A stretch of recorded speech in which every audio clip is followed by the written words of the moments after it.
അടിയന്തര സമ്മേളനത്തിന്റെ പരമോദ്ദേശം ഇതിനകം നിങ്ങൾ മനസ്സിലാക്കിയിരിക്കും. അവതാര പുരുഷനായ ക്രിസ്തുദേവന്റെ ശിഷ്യൻ വിശുദ്ധ തോമാവുകൾക്ക് കൃത്യമായൊരു സ്വീകരണം നൽകേണ്ടത് നമ്മുടെ കർത്തവ്യമാണ്. ആ ദിവ്യചരിത്രം അദ്ദേഹത്തിന്റെ ശിഷ്യനിൽ നിന്നും നേരിട്ട് കേൾക്കാനുള്ള സന്ദർഭം അസുലഭമാണെന്ന് നാം വിശ്വസിക്കുന്നു.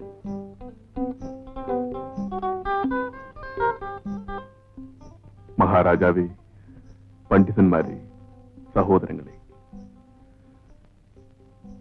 ഗലീലയിലെ ഒരു രാജ്യമായ നസ്രത്തിൽ ദാവീദിന്റെ വംശത്തിൽപ്പെട്ട ഔസേപ്പിന് വിവാഹ നിശ്ചയം ചെയ്തിരുന്ന ഒരു കന്യകയുടെ അടുക്കലേക്ക് ദൈവം ഗബ്രിയേൽ ദൂതനെ അയച്ചു.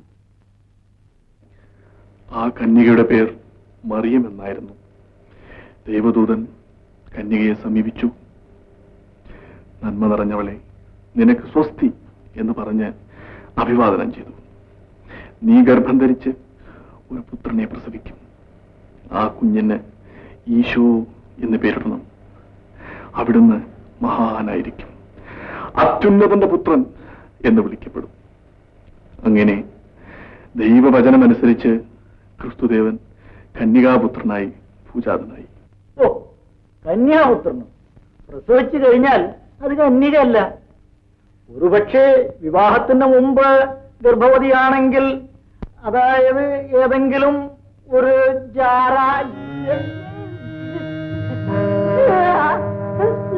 എന്താണ് നിർത്തിക്കളഞ്ഞത്? എന്താണെങ്കിലും തുറന്നു പറയൂ. അദ്ദേഹത്തിന് സംസാരിക്കുന്നില്ല, നാവുവാനങ്ങുന്നില്ല. അവിവേകം ക്ഷമിക്കണം, അദ്ദേഹത്തെ രക്ഷിക്കണം. ദൈവം നാവ് തന്നത് അദ്ദേഹത്തെ നിന്ദിക്കാനല്ല, നിഷേധിക്കാനല്ല. സർവശക്തനായ ഈശോ മിശിഹ നിങ്ങൾക്ക് മാപ്പ് തരട്ടെ.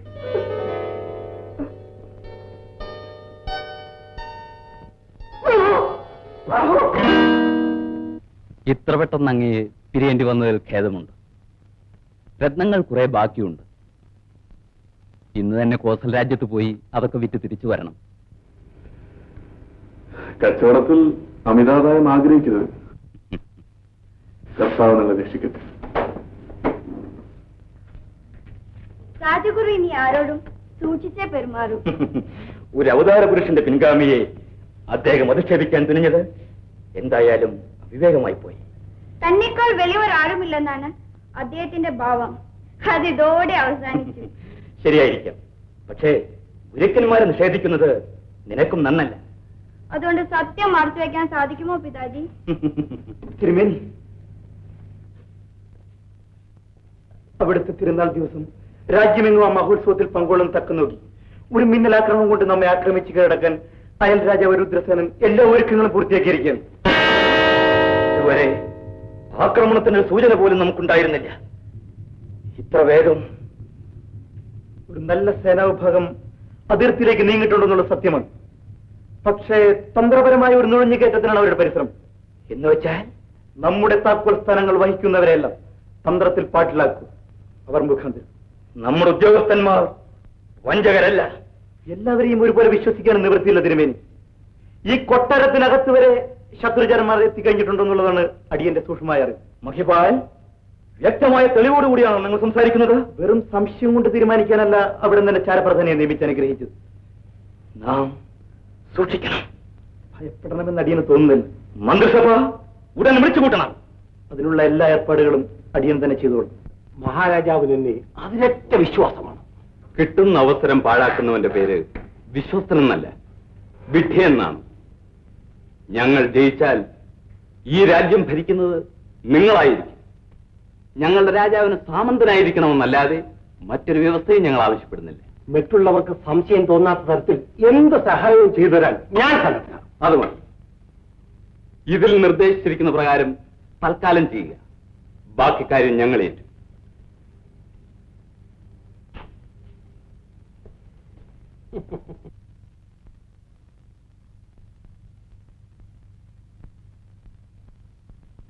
നീ നിന്നെപ്പോലെ തന്നെ അയൽക്കാരനെയും സ്നേഹിക്കുക എന്നാണ് വേദപ്രമാണം അനുശാസിക്കുന്നത്.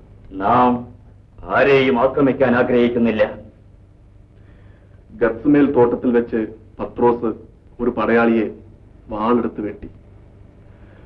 അപ്പോൾ ഈശോ അരുളിച്ചത്, നീ നിന്റെ വാൾ ഉറയിലിടുക, വാളെടുക്കുന്നവൻ വാളാൽ തന്നെ വീഴ്ത്തപ്പെടും എന്നാണ്.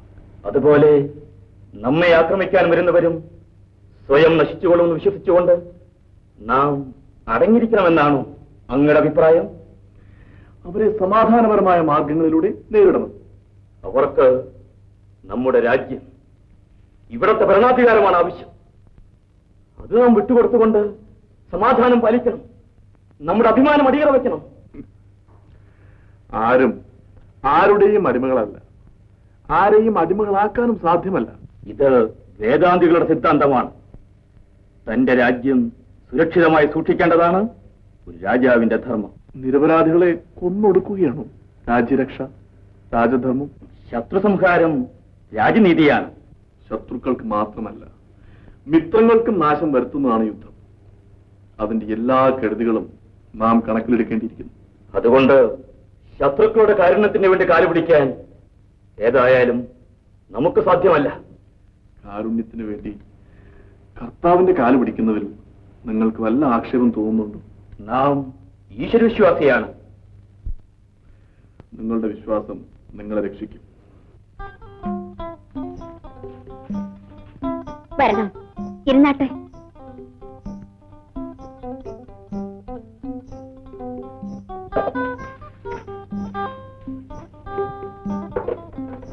അവിടുത്തെ സ്വീകരിക്കുവാനുള്ള കൽപ്പ് എനിക്കില്ല. എങ്കിലും ഇവിടേക്ക് എഴുന്നള്ളി നിലയ്ക്ക് കൊള്ളാം. ഗുരുനാഥയുടെ സൽക്കാരം ശിഷ്യക്ക് അനുഗ്രഹമല്ലേ? ഞാൻ ധന്യയായി. ഇരിക്കണം.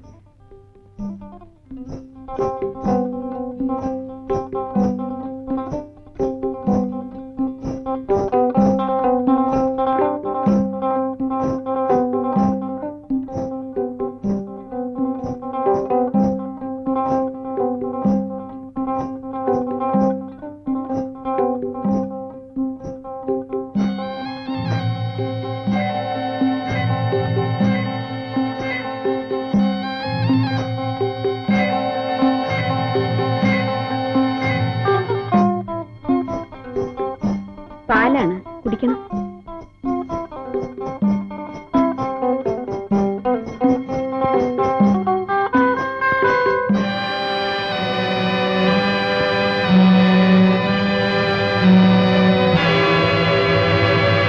തോമ എന്നാണ് പേര്. യുദ്ധം കൂടാതെ തന്നെ രാജാവിനെ രക്ഷിക്കാമെന്ന് അദ്ദേഹം കേട്ടിട്ടുണ്ടത്രേ. അതെങ്ങനെ? വലിയ സിദ്ധനാണ് അദ്ദേഹം. വിചാരിക്കാൻ നടക്കാത്ത കാര്യങ്ങളില്ല. എന്താ, വല്ല മന്ത്രശക്തി ഉപയോഗിക്കുമെന്നാണ്? എന്തോ അതൊന്നും എനിക്കറിഞ്ഞു. അപ്പോൾ നിങ്ങൾ യുദ്ധത്തിന് തയ്യാറാകുന്നില്ലെന്നാണ് പറഞ്ഞു വരുന്നത്. മഹാരാജാവിന് അദ്ദേഹത്തെ വലിയ വിശ്വാസമാണെന്ന്. വളരെ സന്തോഷം. ആ വിശ്വാസം ഞങ്ങളുടെ ആക്രമണത്തോട് അവസാനിക്കും എന്നെനിക്ക് തോന്നുന്നില്ല. അദ്ദേഹത്തിന് ആരെയും അത്ഭുതപ്പെടുത്തുന്ന എന്തോ ശക്തിയുണ്ടെന്നുള്ളത് തീർച്ചയായും. എന്നാൽ മനുഷ്യനെ പറ്റിക്കാനുള്ള വല്ല തന്ത്രങ്ങളും അയാൾക്കറിയാമായിരിക്കും. ആ തന്ത്രം കൊണ്ട് നമ്മുടെ തന്ത്രം ഫലിക്കാതെ വന്നാൽ? മഹാരാജാവിനോട് അയാൾക്ക് അത്രയ്ക്ക് താല്പര്യമാണ്. ആ കാര്യത്തിൽ സംശയമില്ല. എന്നാ അതില്ലാതാക്കിയാൽ മതിയോ? എങ്ങനെ? മഹാരാജാവിനോട് തോമായിക്ക് വൈരാഗ്യം തോന്നണം. അതിനുള്ള മാർഗം നിങ്ങൾ സൃഷ്ടിക്കണം. അതിനുള്ള മാർഗം ഞാൻ കാണുന്നില്ല. ഞാൻ കാണുന്നുണ്ട്.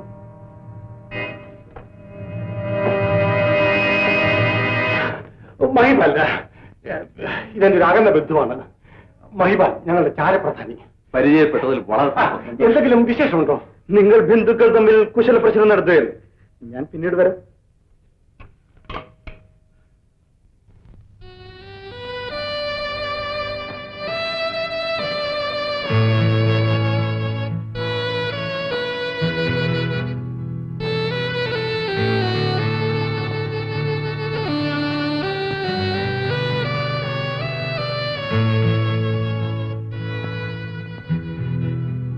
ഒരു വശം ആകെ തളർന്നു. പക്ഷേ ജീവന അപകടമൊന്നും ഉണ്ടാകില്ല. എഴുന്നേൽക്കാനോ നടക്കാനോ സാധിച്ചില്ലെന്ന് വന്നേക്കാം.